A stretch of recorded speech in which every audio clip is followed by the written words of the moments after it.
हवस के अंधों ने प्यार जैसे पवित्र शब्द को वासना के दरिया में डुबोकर रख दिया और उसे ही प्रेम के रूप में परोसकर अपना उल्लू सीधा करते रहते हैं।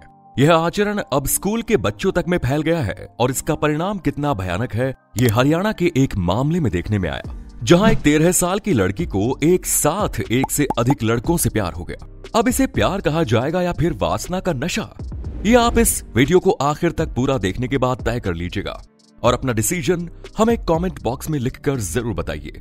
जिस बेटी का भविष्य बनाने के लिए माँ बाप उसे अपने कार्यस्थल पर लेकर आए थे ताकि उसे गांव से निकालकर अपने साथ शहर में रख सके, एक दिन उसी के लिए माँ बाप को रोना पड़ गया।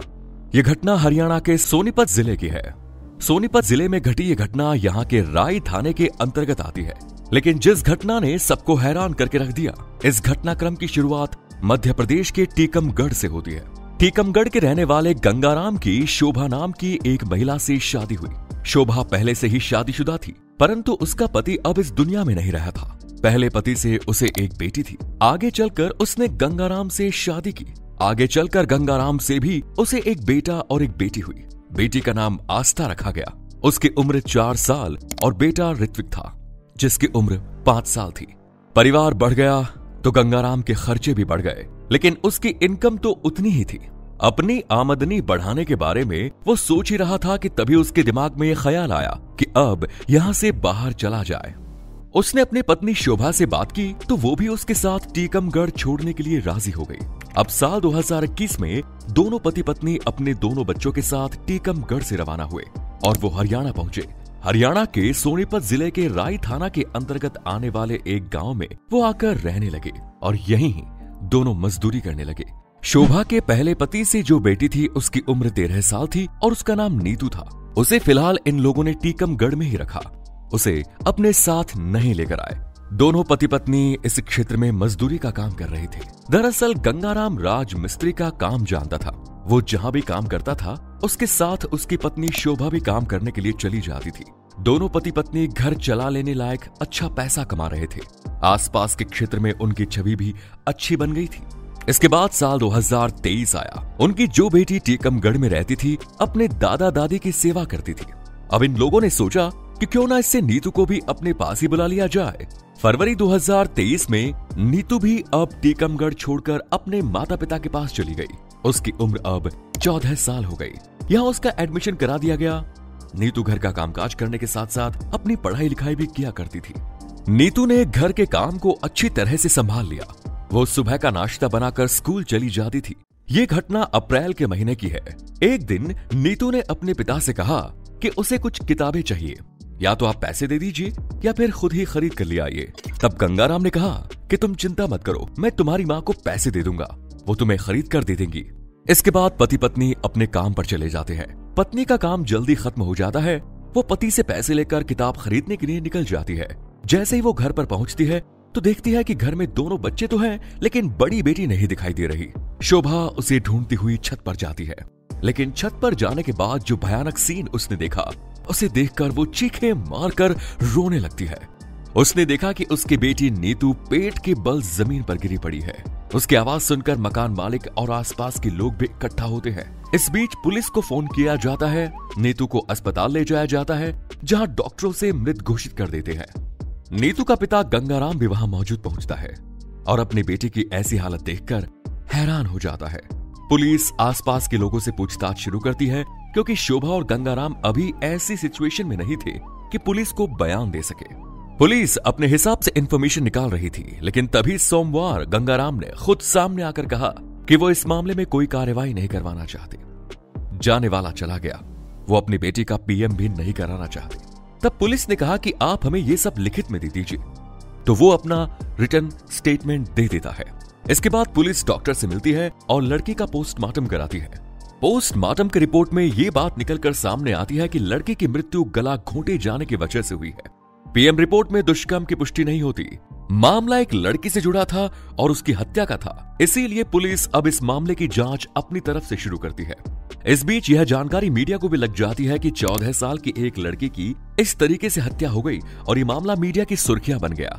नीतू को एग्जामिन करने वाले डॉक्टर ने उसके साथ फोर्स इंटरकोर्स की पॉसिबिलिटी बताई। इस बात को मीडिया ने तूल देना शुरू किया।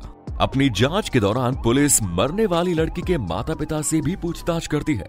माता पिता अभी यही कह रहे थे कि उन्हें किसी से कोई शिकायत नहीं, लेकिन पुलिस ने जब मकान मालिक से पूछताछ की तो मकान मालिक ने बताया कि पूरे घटनाक्रम के दौरान घर में लड़की के परिवार वालों के अलावा और कोई नहीं आया।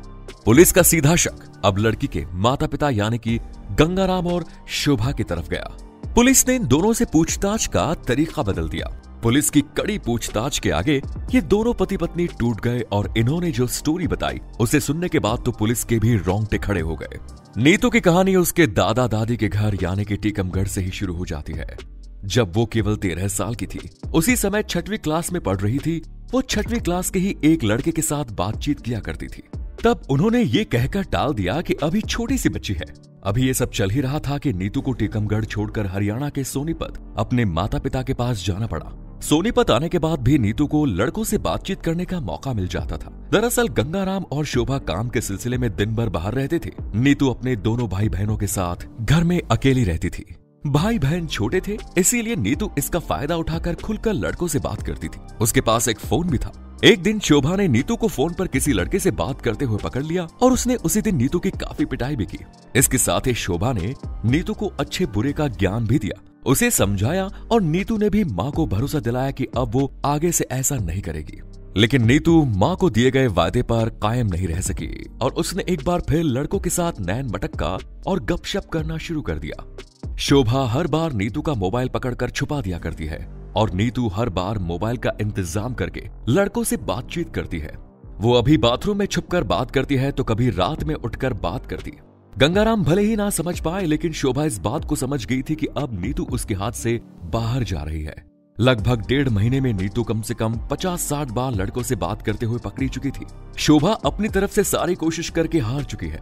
आगे क्या करने वाली थी, इसे जानने से पहले अगर आपने हमारे चैनल को सब्सक्राइब नहीं किया है तो जल्दी से सब्सक्राइब कर लीजिए, क्योंकि हम ऐसे ही वीडियो आपके लिए लाते रहते हैं। शोभा अब इस बात को गंगाराम के कान में डालती है। गंगाराम को जब भी बात पता चलती है तो वो अपनी बेटी को मारता पीटता और समझाता है, लेकिन वो शायद भूल गया था कि वो नीतू का सौतेला पिता है। पर नीतू को ये बात अच्छी तरह से याद थी, इसीलिए नीतू ने अपने सौतेले बाप को जवाब देने में कोई कसर बाकी नहीं रखी। नीतू बाप बेटी के रिश्ते के लिहाज को भूलकर गंगाराम को पलटकर जवाब देने लगी। वो कहती है कि तुम होते कौन हो मुझे रोकने वाले? मेरी जहां मर्जी होगी मैं वहां जाऊंगी, जिससे मन होगा उससे बात करूंगी, जो मन में आएगा वो करूंगी। इसके बाद वो जिस तरीके के शब्दों का इस्तेमाल अपने माता पिता के सामने करती है, शायद कोई भी माता पिता अपनी बेटी से इस तरह के शब्द सुनना पसंद नहीं करेंगे।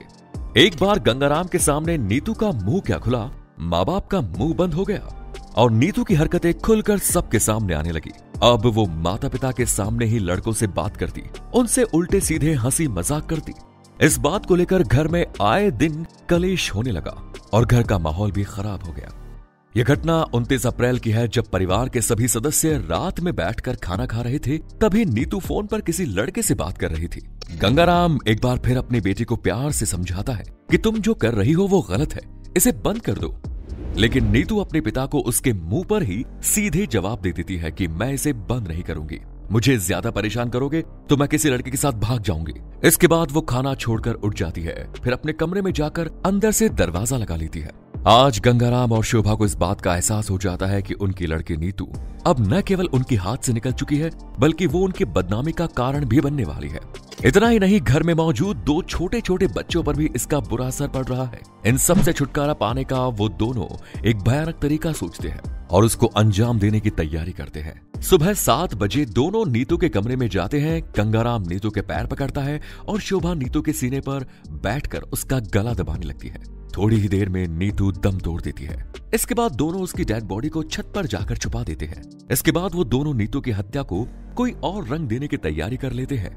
दोनों सामान्य दिनों की तरह अपने काम पर चले जाते हैं और उसके बाद शोभा ये कहकर वापस आती है कि उसे नीतू के लिए किताबें खरीद कर उसे देना है, ताकि लोगों को लगे कि इस घटना में इन दोनों का कोई हाथ नहीं। वो तो अपनी बेटी की किताबें खरीदने के लिए गए थे। घर आने के बाद चीखने चिल्लाने और रोने का ड्रामा करते हैं ताकि हत्या का शक किसी थर्ड पर्सन पर चला जाए। लेकिन फाइनली दोनों कानून के शिकंजे में आ जाते हैं। एक अच्छे माता पिता के तौर पर बच्चों का ख्याल रखना, उन पर कंट्रोल करना, उन्हें अच्छे बुरे के बारे में समझाते हुए अच्छी राह पर चलते रहने के लिए प्रेरित करना कोई बुरी बात नहीं। लेकिन अगर कोई बच्चा गलत रास्ते पर चला जाए तो उसका यह समाधान बिल्कुल तो नहीं हो सकता जो गंगाराम और शोभा ने किया। आवश्यकता थी सोच समझकर इससे बेहतर समाधान निकालने की। फिलहाल दोनों जेल में हैं और उन पर हत्या का मुकदमा चल रहा है। वैसे आपके हिसाब से इस तरह की समस्या का बेहतर समाधान क्या हो सकता है? अपना जवाब कमेंट बॉक्स में लिखकर जरूर बताइए। वीडियो को लाइक करके अपने दोस्तों के साथ शेयर करना ना भूलें। फिर मिलेंगे नए वीडियो में। धन्यवाद।